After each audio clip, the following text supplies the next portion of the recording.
If you had asked me just a few days ago if I had any plans to watch or review the newest and final Daniel Craig outing as the British super spy James Bond, I would have replied with a flat no.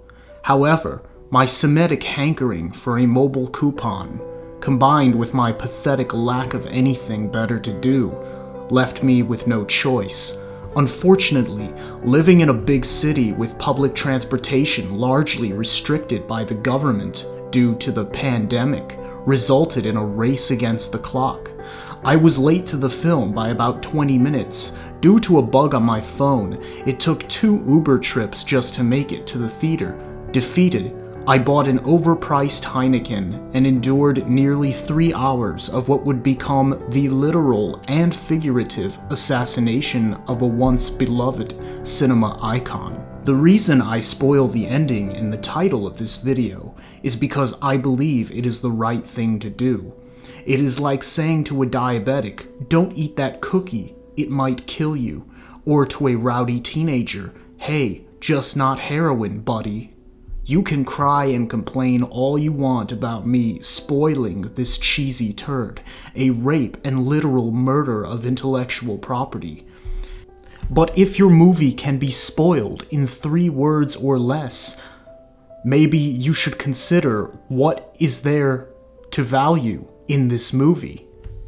This movie is quite simply a disappointment within a disappointment. The disappointment you expected, followed by a Grand Canyon of despair. A misfire so calculated in its every move, the filmmakers cannot be easily written off as merely incompetent. Characters come and go when the plot demands. There is zero cohesiveness in its tone. The occasional attempts at comedy ring hollow. This movie attempts to be everything at once and ends up with a fatal lack of identity or ingenuity. The action scenes give off the impression that the producers were trying to cut corners after the massively over-budget Spectre. There are a couple shots that exhibit expertise a la Jason Bourne, but it is not enough. There are 4 female protagonists. The main Bond girl doubles as a sperm receptacle for Bond's retarded child, who is used as a plot device time and time again to fill the gaps in a made-for-TV plot. The main Bond girl is boring and performs heroic self-defense for the sake of the plot. The side Bond girl gives a much more lively performance. Ana de Armas is without a doubt the life of the party here, and sorely underutilized. Airdropped and lifted within 10 meager minutes of this dumpy fat fuck of a film.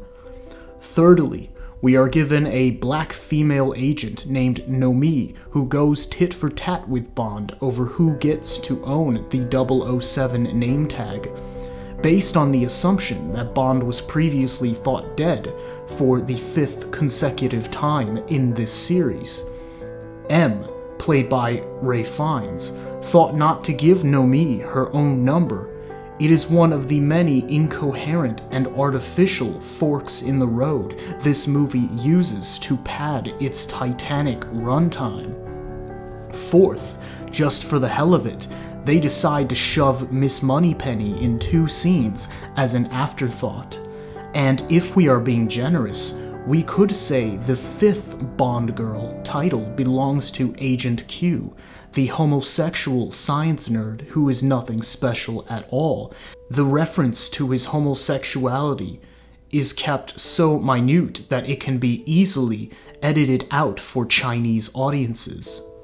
All of these useless side characters beg the question, why didn't the writers simply combine all of them into 1 or 2 characters so as to give the film an ounce of depth or shape? Why not give one actress a greater range to play instead of forcibly shoving in 4 mediocre background players with little to do but cuck our hero at every turn with the clunkiest of dialogue? If the next Bond will truly be a black female, fine, if that's what the market wants. But does anybody truly want Lashana Lynch to carry the series in a spin-off?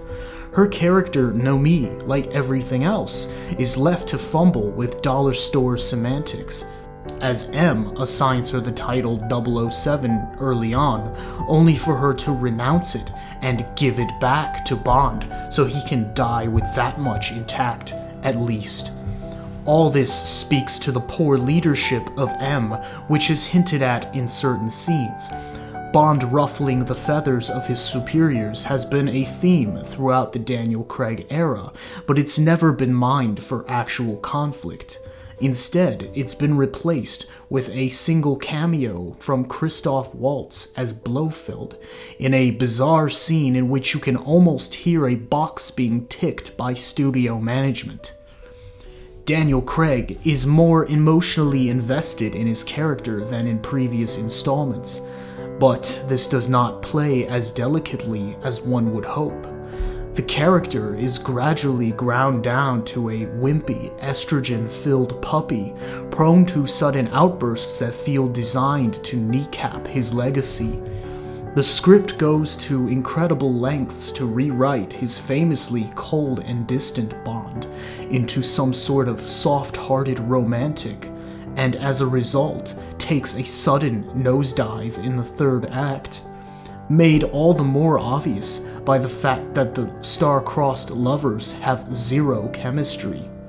Craig has absolutely zero charisma in this role. Most of the time, he's just a sort of gray blob on screen, and that's a shame, because he was good in the original trilogy. The villain, played by Rami Malek, is yet another kooky edgelord coupled with a bad accent and facial scars, who won't stop talking, giving the hero just enough time to gain the upper hand in a seemingly airtight hostage situation. His vague plot to take over the world with chemical weapons and nanotechnology could be interpreted as a tongue-in-cheek metaphor for the current globalist regime. This thought may have never occurred to me if the characters had any likable qualities. Technically, the film is nothing to write home about either. The cinematography of this is serviceable, but nowhere near the precision of its predecessors. There's a scene where Bond is talking with a coworker in a nightclub, playing loud electronic dance music, and the characters all speak as if they are at a sidewalk cafe. It's little things like these that would have been spotted by people who actually cared about making a good movie. Besides Bond, characters who we're supposed to believe are important are killed off in the next scene, as if the film itself is coronavirus. At 163 minutes, this is the longest Bond film, and I was aching at the prospect of it actually ending. The first half is rife with your obligatory identity politics, the sharp stiletto of elite feminism crushing the sagging Adam's apple of Daniel Craig. In its gallant attempts to mimic an Oscar-worthy tearjerker, it fails to produce an honest emotional justification with an orchestral score that is straight out of a soap opera. As if it couldn't possibly get any worse, the film's deepest and most egregious sin lies in its repeated use of a blue-eyed child as a plot device in James's downfall. A sordid reminder of why most new mainstream films are trash, a massive waste of money and talent, and a reflection of the cultural hijacking of once promising filmmakers. I have not yet seen all of the Bond films, but I have seen all the Daniel Craigs, and though I was quick to criticize Spectre for being a bit bland, this film makes Spectre look like a John le Carre spy novel by comparison. Needless to say, this is the worst in the Daniel Craig collection. How far we have fallen from what could have been a somewhat respectable trilogy. The energetic reboot of Casino Royale, the fast-paced, underrated Quantum of Solace, the rich tapestry of Skyfall. Each of these films had their flaws, to be sure, but they made up for them in their tight pacing, high-powered action sequences, and somewhat reputable character development. Spectre was a mistake, a bloated mess in its own right, but it had a couple of good scenes. No Time to Die's action scenes are mostly confused driving, confused shooting, more confused driving, and not much in the way of actual combat. The men in this movie are all impotent. The females are loveless action figures. It seems that the People's Republic of Disney Marvel has co-opted a once reliable pony of a franchise. We must fight back with our own independent cinema. We owe it to ourselves and future generations to do better. With the exception of Ana de Armas, everyone involved in this production should be honest with the public in discussing what this film truly is. Making James Bond an emotionally unstable crybaby is one thing, but using plot device after thankless Deus Ex Machina to neuter and finally execute him in a pointless act of selfless white knighting that could have been easily avoided is just exhausting to watch. No Time to Die slowly unravels from a mediocre expectation to a stunning betrayal of everything the James Bond character once stood for. What was once a fun and charming womanizer with cool cars and gadgets is now quite literally a blood sacrifice on the altar of corporate Marxism.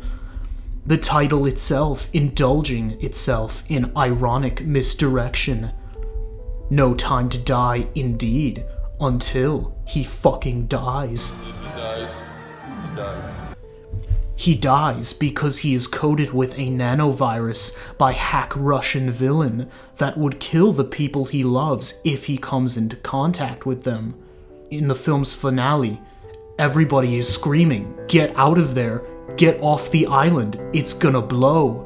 But instead of explaining the situation and just parting ways until you can find a way around it, Bond chooses to stay and accept his fate. Like, bro, you know we have Zoom, right? There was literally no fucking justification for it, which makes me think all this movie cares about is sending a message. Not about money, it's about sending a message. A message that was purposefully pushed back 2 whole years due to this, quote, pandemic.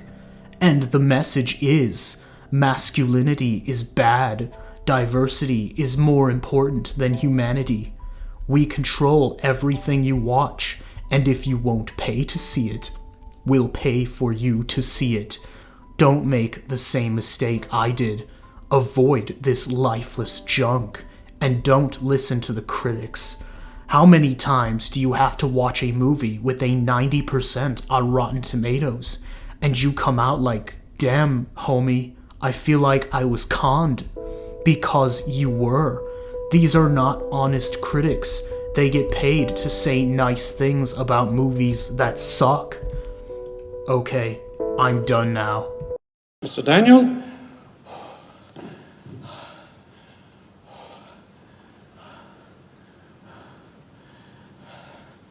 I'm finished.